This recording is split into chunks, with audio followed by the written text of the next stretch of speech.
বন্ধুরা, আজকে আমি চলে এসেছি ফেসবুক ভাইরাল সাগরের হোটেলে। বাবা মার মৃত্যুর পর কলকাতা শহরের রাস্তার ধারে বাবার হোটেলের দায়িত্ব নিজে কাঁধে তুলে নেয়। সকাল থেকে রাত পর্যন্ত রান্না করা থেকে খেতে দেওয়া সব কিছু নিজে হাতে সামলায় মাত্র 19 বছরের ছেলেটি বাবার স্বপ্ন পূরণের আশায়। বন্ধুরা, আমি তোমাদের একটাই কথা বলবো, যাতে সাগরের স্বপ্ন পূরণ হয় তার জন্য সাগরের পাশে সবাই থেকো। সাগরকে সবাই একটু সাপোর্ট করো, সাগরকে সবাই একটু ভালোবাসা দিও, যাতে ওর স্বপ্ন পূরণটা করতে পারে।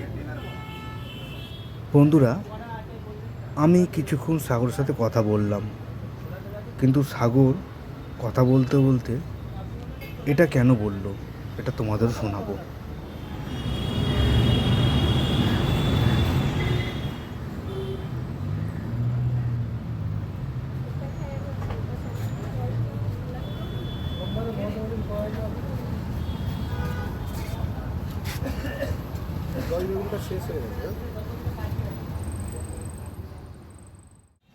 বন্ধুরা, আজকে আমি সাগরের দোকানে ডিম ভাতের অর্ডার করলাম।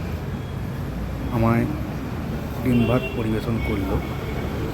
তোমরা দেখো, এই ডিম ভাতের সাথে লঙ্কা, পেঁয়াজ, চাটনি, পাঁপড়, কত কিছু দেওয়া হয়েছে। প্রত্যেকটা আইটেমই খুব টেস্টফুল এবং সুলভ মূল্যে পরিবেশন করছে। তোমার নাম? নমস্কার, আমার নাম সাগর কুমার বলছি। তুমি যে এই রান্নার লাইনে এসছো, এবার তোমার ছোটোবেলার চেষ্টা বলো। আমার দোকানের পেছনে আসার একটাই কারণ, বাবার স্বপ্ন পূরণের জন্য। বাবার যেটা শেষ ইচ্ছা ছিল কি আমার দোকানটা কেউ করুক, সেই জন্যই এই দোকানে আসা। আর বলতে গেলে কি, নিজেরও একটা ছোটোবেলা থেকে নিজের কিছু স্টার্ট আপ হোক, নিজের কিছু নিজের মতন করে সাজিয়ে গুছিয়ে করার ইচ্ছাটা ছিল আমার ছোটোবেলা থেকে। আর যেহেতু বাবা এই জিনিসটা করে দিয়ে গেছেন, ওনার জীবনে পুরোটা মুহূর্ত দিয়ে উনি করেছেন। আর সেই জন্যই দোকানে আসা আমার বাবার স্বপ্ন পূরণের জন্য। অ্যাটলিস্ট কিছু করে বাবার স্বপ্নটা পূরণ করতে পারলে তাহলে হয়তো জীবনে কিছু করলাম বলে মনে হয়। তোমার বাবা মা কেউ নেই? ছোটোবেলা থেকে কাদের কাছে মানুষ হয়েছো? আমার ছোটোবেলা থেকে কাকা মানুষ করেছে। আর তুমি এখন বড় হয়ে কী করতে চাও? বড় হয়ে আমার এখন যেটা মেন ইচ্ছা হচ্ছে কি, আমার এই বাবার দোকানটাকে যদি কোনো কিছুভাবে কোনো কিছু করে আমি যদি কোনো পরবর্তী সময় আমার দোকানে কোনো নেম প্লেট নেই, ওটা যদি আমি করতে পারি, ছোট্ট একটা নেম প্লেট দিয়েও, তাহলে মনে হবে জীবনে কিছু অ্যাচিভমেন্ট করলাম বলে, আর জীবনে কিছু পেলাম বলে।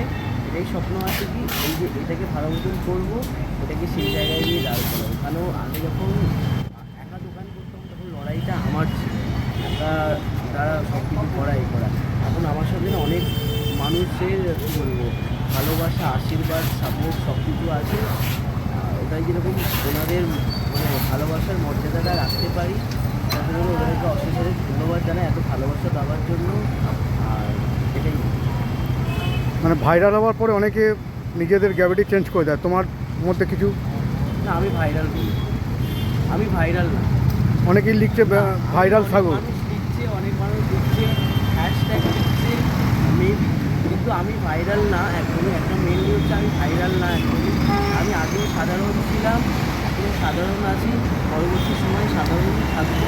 হ্যাঁ, এটা বলতে পারি মানুষের ভালোবাসা যে সবসময় কামনা করেছিলাম যেটা পেয়েছি। আরও ভালোবাসা দিচ্ছে, আশীর্বাদ করছি, আরও থেকেও, আরও বড় হও, যা হয়তো জীবনে কোনোদিনও পাবো বলে আশা করি, কিন্তু পেয়েছি, এটাই হচ্ছে বড় পাওয়া। কিন্তু আমি ভাইরাল না। দোকানে কি রান্না থেকে মানে শুরু থেকে লাস্ট পর্যন্ত সব তোমার হাতেই? আমার রান্নাবান্না বেসিক্যালি সব কিছু রান্না আমার নিজের হাতেই করা, ঠিক আছে। এখন যেহেতু আমার বাবা মা, মানে কাকা কাকিমা, ওনার বাবা মাই যাচ্ছি, ওনারা যেহেতু আসেন, অনেকটা হেল্প হয়, অনেকগুলো রান্নাতেই হেল্প হয়। আর এটা বলবো না পুরোপুরি রান্নাটা আমি করি, ঠিক আছে। আজকে করতাম কিন্তু পুরোপুরি রান্না ওনারা সাহায্য করে। এরকম হয়, এখন আগে হয়তো 5 জনের জন্য রান্না করছি, এখন হয়তো 15 জনের জন্য রান্না করছি। ওই 15 জনের রান্নার ভিতরে যে কষ্টটা ওটা ওনারা আসেন বলে একটু আমার অনেকটাই, একটু তো বলবো না, অনেক